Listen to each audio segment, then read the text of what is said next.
તો કેમ છો મિત્રો, હું છું મિત જોશી. સ્વાગત છે તમારો નવા વ્લોગમાં મારા. આજે સવારે વહેલું ઉઠીને થઈ ગયા આપણે સૌથી પહેલાં રેડી થયા બાદ સૌથી પહેલાં જે આપણું કામ છે બહાર જવા પહેલાં એ શું છે, મહાદેવના દર્શન કરવા, પગે લાગવું અને આશીર્વાદ લેવા.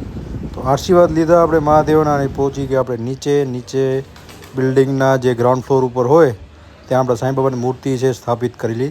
તો સાંઈબાબાને આપણે દર્શન કર્યા, લાગ્યા પગે અને લીધા એમના પણ આશીર્વાદ લીધા પછી આપણે જોયું કે આજે વેધર તો મસ્ત છે, નથી વાદળા જે ઘેરાયેલા, નથી વરસાદ જેવો મોસમ, એકદમ ખુલ્લું આસમાન છે અને મસ્ત તડકો આવતો હતો. એટલે આજે મને એમાં તો વરસાદ નહીં પડે. પછી બાઇકને થોડીક કરી આપણે ગરમ, જેમ કે વરસાદનો સિઝન આપણે આટલા દિવસથી હાલતો હતો એટલે બાઇક બહુ આપણી ઠંડી પડી જતી હતી ને ગરમ થવામાં ટાઈમ લેતી હતી. તો આપણે ચાલુ કરી થોડીક વાર ગરમ કરી બાઇકને ગરમ કર્યા બાદ હું નીકળ્યો ઓફિસ જવા માટે હું નીકળ્યો અને માથે જોયું કે આજે તડકો છે એટલે મને એમ થયું હાલો હાઈશ, આજે તો વરસાદ નહીં જ પડે. એમ કરીને સૌથી પહેલાં હું કે સ્ટેશનરીમાં મને એક બુક લેવાની હતી, 200 પેજની લોંગ બુક. તો બુક લીધી આપણે 200 પેજવાળી. પછી હું નીકળી ગયો મારા ઓફિસના રસ્તા કને. ઓફિસના રસ્તા જતો હતો ત્યારે મને આ વાદળા દેખાના ટ્રેન નજારો મસ્ત લાગતો હતો. મેં કીધું આનો એક વિડીયો બને જ છે બનાવવો. પછી એક વિડીયો મેં બનાવ્યો વાદળાનો કે જેમાં મસ્તી શેપ લીધા હતા.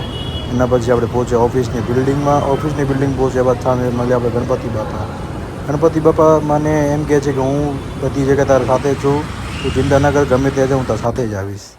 તો એવી રીતે આપણે ગયા ઓફિસના 3જા માળ સુધી પગથિયા ચડીને. એક રીતે કાર્ડિયો પણ થઈ જાય અને એક્સરસાઇઝ પણ થઈ જાય. 2-3 દિવસે જીમ નથી જવાતું હમણાં કામના લીધે, બહુ પ્રેશર છે કામનું, એટલા માટે. ઓફિસ આવ્યા બાદ આપણે આવી ગયા હતા ટાઉન હોલમાં આપણી ટ્રેનિંગ ચાલુ હતી. હું આવી ચાય પીધી, 1 કપ ચાય, અને થઈ ગઈ હતી પછી ટ્રેનિંગ ચાલુ. આપણા સર હતા એ આપણે શીખવાડવા લાગી ગયા કે હોમ લોન કેવી રીતે થાય, આગળની પ્રોસેસ ને એમાં શું ડોક્યુમેન્ટ લાગતું હોય, શું વધારે ઇમ્પોર્ટન્ટ હોય, બધું કીધું. એ કીધા બાદ આપણે બેસી ગયા થોડાક સમ સોલ્વ કરવા માટે. એન્ડ આ ભાઈ થોડોક હતો ટેન્શનમાં, કેમ કે આને કંઈ આવડતું હતું નહીં. પછી થયો બપોરનો ટાઈમમાં હતું લંચ બ્રેકમાં થઈ ગઈ હતી લાઇટ બંધ, કેમ કે અહીંયા લાઇટ તો બપોરના હાલી ગઈ હતી, બંધ નથી કરી, હાલી ગઈ હતી. તો લાઇટ હાલી ગયા બાદ અંદર ગુપ હતો અને હું બેઠો હતો અંદર જ. મિત્રો બધા ગયા છે લંચ બ્રેકમાં અને આપણે બેઠા છીએ અંદર હોલમાં. આપણે ખાવું છે નહીં, અમે સૌ નાસ્તો આપણે હેવી કરીને આવ્યા હતા એટલા માટે. તો આખા અંધારામાં હોલમાં હું એકલો જ બેઠો છું. પછી આપણે આવી ગયા પાછા 3:30 વાગે ટાઉન હોલમાં અંદર પાછા, અને ચાયનો બ્રેક પડી ગયો હતો. એન્ડ ચાયવાળા ભાઈ આપણે દઈ ગયા હતા અંદર ચાય પીવા માટે. તો આપણે પીધી ચાય. પછી મને આવતો હતો એટલો કંટાળો કે મને તો આ ભાન પડતી જ નથી કે આ નવું બધું શું છે, શું કામ ટ્રેનિંગમાં બોલાવે છે આ લોકો બધા. પણ મેં કીધું આ ચાલો જવા દો, નોલેજ તો મળે છે, નોલેજ લેવામાં આપણું શું જાય છે. આટલા ટ્રાફિકમાં બાઈક ક્યાં ગોતવી મિત્રો, કેટલી ટ્રાફિક છે જો ને, કેટલી પાર્કિંગમાં ગોતવી, ક્યાં કઈ બાઈક ગોતવી.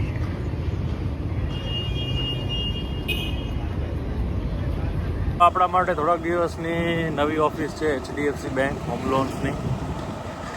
તો ત્યાં કને મેં જે હોમ લોન એપ્લિકેશન નાખી છે મારા મિત્રની, એ જ્યાં સુધી ડિસબર્સમેન્ટ નહીં થાય ત્યાં સુધી મને રોજના ધક્કા ખાવા પડશે, ત્યાં બેસવું પડશે એન્ડ અપડેટ લેવી પડશે વારે ઘડી.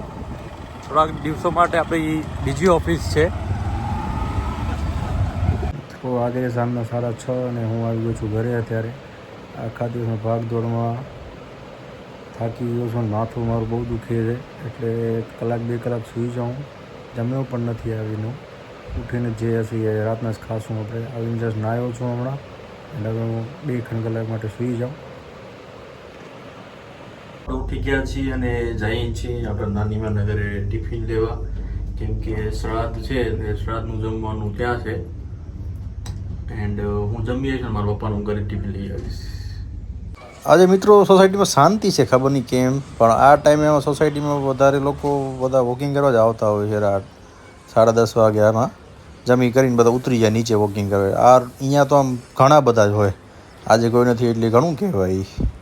ને ગયા હતા આપણે નાનીના ઘરે ટિફિન લેવા માટે, કેમ કે શ્રાદ્ધ છે મારા લેટ માસીનું, તો એનું શ્રાદ્ધનું જમવાનું હતું. એટલે મને કે ટિફિન લઈ જા ઘરે તારા.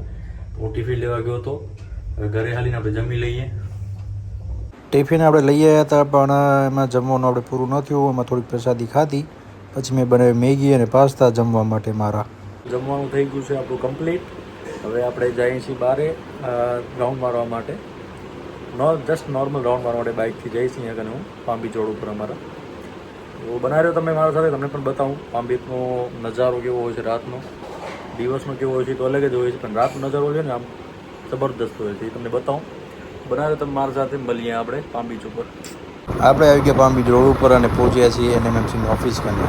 એનએમએમસી શું છે ખબર છે મિત્રો? નવી મુંબઈ મહાનગરપાલિકા કોર્પોરેશન, એની આ ઓફિસ છે અહીંયા કને. આ બધા તહેવારોમાં આવી જ સજાવટ કરેલી હોય છે. એન્ડ આ તમે જોવો છો સામે લાઇટ જે ઝગમગ થાય છે ઓલી બધી આમ સામે આવે છે, આપણે શું છે ખબર છે? તમે ન્યૂઝમાં જોયું જ હશે કે નવી મુંબઈ એક નવો એરપોર્ટ બને છે ઇન્ટરનેશનલ.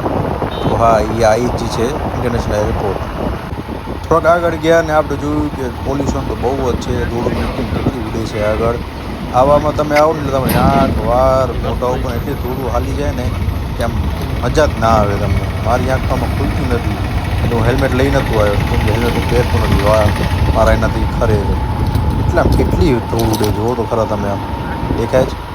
તો રાતના વાગે છે 1:30 અને થઈ ગયા છીએ આપણે ઘરે રિટર્ન આવે, કેમ બહુ મોડું થઈ ગયું હતું. એન્ડ આ રોડ તમને ખબર છે કેવો છે? પામ બીચ રોડ કહેવાય આને. ઘણી વાર તમે રીલ્સમાં જોયું હશે, આવતું હશે પામ બીચ રોડ ઉપર આ ફિલ્મ સ્ટાર આવ્યો ને આમ થયું ને એક્સિડન્ટ થઈ ગયો ને. એ જ આ ફેમસ રોડ છે પામ બીચ. અહીંયા ઘણી વાર રાતના માણસો ગાડીથી રેસ લગાડતા હોય, બાઇકથી કરતા હોય, પછી એક્સિડન્ટ થાય એટલે. અને મુંબઈમાં સૌથી એક ડિસિપ્લિનવાળી વસ્તુ હોય ને એ છે સિગ્નલ ફોલો કરવાના માણસો. ગમે એ હોય, પોલીસવાળા હોય, સીસીટીવી કેમેરા હોય ન હોય, કોઈ પણ ફોલો કરે. એ વસ્તુ બહુ સારી કહેવાય કે એ લોકો કાનૂનને ફોલો કરે છે અને સિરિયસલી લે છે. ઘણા લોકો એવા હોય સિગ્નલ તોડીને ભાગે, વધારે ગાઈ હોય તો સ્પીડમાં હાલા જાય, જોવે નહીં આજુબાજુ, પછી શું થાય? એક્સિડન્ટ થાય. ભાઈ મારા જેવા હશે હેલ્મેટ ન પહેરતા હોય, કેમ કે હું હેલ્મેટ નથી પહેરતો. હેલ્મેટ પહેરું ને હું, મારા વાર છે ને ખેરે આમ ખરી જાય ત્યારે. આમ તમે જોયું હશે હેલ્મેટ પહેરી ઉતારું ને તમે એટલે વાર તમારા છે ને આમ ચીપકું થઈ જાય. આપણું કેવું હોય, અમારું અમે કામ ઉપર જતા હોય ને હેલ્મેટ પહેરીને જઈએ ને વાર ચીપકું થઈ જાય ને એટલે પછી વાર પાછા સેટ ન થાય. વળી ભીના કરવા, વળી દંતીઓ નાખો, વળી સેટ કરો, વળી મગજમારી કરવા કરતાં હું બાજુમાં જ મારી ઓફિસ છે તો હું હેલ્મેટ વધારે સુધી પહેરતો જ નથી. પણ હું તમને સલાહ એમ જ દઈશ કે મારા જેમ તમે ન કરો, હેલ્મેટ પહેરો, તમારી સુરક્ષા માટે છે. ન કરે ને ભગવાન ન કરે કાંઈ એવું થાય તો હેલ્મેટ તમને બચાવે છે. એન્ડ મુંબઈ જેવી સિટીમાં, આવી મેટ્રો સિટીમાં એ વસ્તુ કાનૂન ફોલો કરવો તો જરૂરી જ છે. રૂલ્સ એન્ડ રેગ્યુલેશન ફોલો કરો તો બહુ જ સારું છે. નકર તમે આ પોલીસવાળા જીવા નહીં દે. એટલા મહેમાન હલાવશે ને ઘરે ઓનલાઈન ને આમ. બાઇકની ને સ્કૂટીની વેલ્યુ એટલી નહીં હોય જેટલા મહેમાનની વેલ્યુ તમને આવી ગઈ છે ઓનલાઈન. જ્યાં વેચવા જશો ને 5 વર્ષ 6 વર્ષ 10 વર્ષ પછી, ત્યાં પહેલાં તમને આમ મહેમાન ચૂકવવા પડે, ત્યાં એમ તમને થશે. એના કરતાં તમે રૂલ્સ ફોલો કરી લીધા હોત તો કાંઈ નથી. આજે મહેમાન તો ન ફરવા પડે, વાંધો નહીં તો થાય. હવે આપણે પહોંચી ગયા ઘરે. હવે મળશું કાલે નવા બ્લોગ સાથે. સબસ્ક્રાઈબ કરો ન ભૂલતા મિત્રો.